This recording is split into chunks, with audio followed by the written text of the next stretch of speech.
आज से यानी 1 अक्टूबर से 10 बड़े नियमों में बदलाव हो गए हैं, जिसका सीधा असर आम आदमी की जेब पर पड़ने वाला है। पहली तारीख को पहला झटका एलपीजी सिलेंडर की कीमतों में लगा है। वहीं पैन और आधार से जुड़े नियमों में भी बदलाव किए गए हैं। इसके अलावा अगर आपके पास एचडीएफसी आईसीआईसीआई बैंक का क्रेडिट कार्ड या सुकन्या समृद्धि अकाउंट है, तो भी नए नियम से आपको रूबरू होने का समय आ गया है। तो चलिए बिना देर किए आज से क्या क्या बदल गया, ये आसान भाषा में आपको समझाने की कोशिश करते हैं। नमस्कार, आप देख रहे हैं लोकमत हिंदी और मैं हूं आपके साथ विशाल शर्मा। सबसे पहले बदलाव से कहानी की शुरुआत करते हैं। पहली तारीख को पहला झटका एलपीजी सिलेंडर की कीमतों पर लगा है। दरअसल ऑयल मार्केटिंग कंपनियों ने अक्टूबर के पहले दिन 19 किलोग्राम वाले एलपीजी सिलेंडर की कीमत बढ़ा दी। ताजा बदलाव के बाद राजधानी दिल्ली में सिलेंडर की कीमत 1691.50 रुपए से बढ़कर अब 1740 रुपए प्रति सिलेंडर हो गई है। वहीं मुंबई में ये 1644 रुपए से बढ़कर 1692.50 रुपए का, तो कोलकाता में 1802.50 रुपए से लेकर 1850.50 रुपए और चेन्नई में कमर्शियल सिलेंडर की कीमत बढ़ाकर 1903 रुपए कर दी गई है, जो अब तक 1855 रुपए में मिला करती थी। दूसरा अहम बदलाव एटीएफ की कीमतों में कटौती है। एटीएफ यानी एयर टर्बाइन फ्यूल। राजधानी दिल्ली में इसका दाम अगस्त के 97,975.72 रुपए प्रति किलोलीटर से घटकर 93,480.22 रुपए प्रति किलोलीटर हो गया है। वहीं अक्टूबर की पहली तारीख को भी राहत मिली है और ये और सस्ता हो गया। दिल्ली में अब इसकी कीमत 87,597.22 रुपए प्रति किलोलीटर पर आ गई है। तीसरा अहम बदलाव पीपीएफ अकाउंट के नियमों में किया गया। आज से पीपीएफ अकाउंट से जुड़े नियमों में बदलाव हो गया है। नए नियम के अनुसार यदि कोई पीपीएफ खाता नाबालिग यानी माइनर के नाम पर है, तो 18 साल का होने तक पोस्ट ऑफिस सेविंग अकाउंट की ब्याज दर लागू होगी। खाता धारक के 18 साल का होने के बाद ही खाते पर पीपीएफ की मौजूदा ब्याज दर लागू होगी। खाते के मैच्योरिटी पीरियड का कैलकुलेशन उसी तारीख से किया जाएगा। वहीं अगर किसी के पास एक से ज्यादा पीपीएफ खाते हैं, तो एक बेसिक मेन खाते पर ब्याज दर का पेमेंट होगा। अगर मेन खाते में तय निवेश सीमा यानी कि 1.5 लाख से कम अमाउंट है, तो दूसरे खाते की राशि पहले में मर्ज कर दी जाएगी।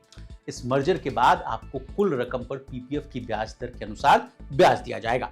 हालांकि दोनों अकाउंट की कुल रकम मिलाकर 1.5 लाख रुपए से ज्यादा नहीं होनी चाहिए। अब आइए सुकन्या समृद्धि योजना पर। केंद्र सरकार द्वारा खास तौर पर बेटियों के लिए संचालित सुकन्या समृद्धि योजना से जुड़ा एक बड़ा बदलाव किया गया। इसके तहत अब से बेटियों के सिर्फ कानूनी अभिभावक यानी माँ बाप ही उसके नाम पर ये अकाउंट खोल सकेंगे और ऑपरेट कर सकेंगे यानी चला सकेंगे।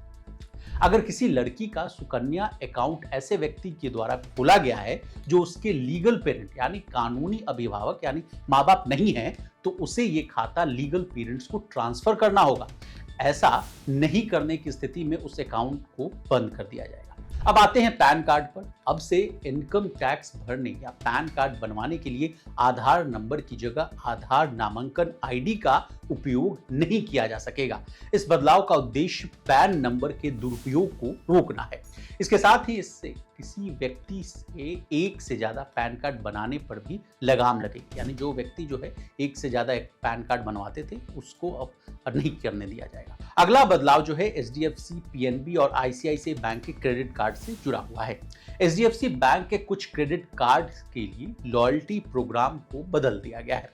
इसके मुताबिक एचडीएफसी बैंक ने स्मार्ट बाय प्लेटफॉर्म पर एप्पल प्रोडक्ट्स के लिए रिवॉर्ड पॉइंट के रिडम्पशन को एक प्रोडक्ट हर कैलेंडर तिमाही तक सीमित कर दिया गया है। वहीं पंजाब नेशनल बैंक के बचत खातों के लिए लागू कुछ क्रेडिट संबंधी सर्विस कॉस्ट में बदलाव की घोषणा की गई। संशोधन में न्यूनतम औसत शेष राशि बनाए रखना, डिमांड ड्राफ्ट जारी रखना, डीडी की कॉपी बनाना, चेक यानी ईसीएस समेत वापसी लागत और लॉकर रेट्स जो चार्जेस हैं वो शामिल है। नया जो शुल्क है वो 1 अक्टूबर 2024 से लागू हो जाएगा। आईसीआईसीआई बैंक की वेबसाइट के अनुसार 1 अक्टूबर 2024 से आप पिछले कैलेंडर तिमाही में 10,000 रुपए खर्च करके 2 कॉम्प्लीमेंट्री एयरपोर्ट लॉन्ज एक्सेस का आनंद ले सकते हैं। अगला अहम बदलाव शेयर बायबैक को लेकर किया गया है। 1 अक्टूबर से शेयर बायबैक के टैक्सेशन के संबंध में एक नया नियम लागू हो रहा है। अब शेयर धारक बायबैक इनकम पर टैक्स का भुगतान करने के लिए जिम्मेवार होंगे, जो डिविडेंड के टैक्सेशन पर लागू होगा। यह बदलाव कंपनियों से टैक्स का बोझ शेयर होल्डर्स पर ट्रांसफर करेगा।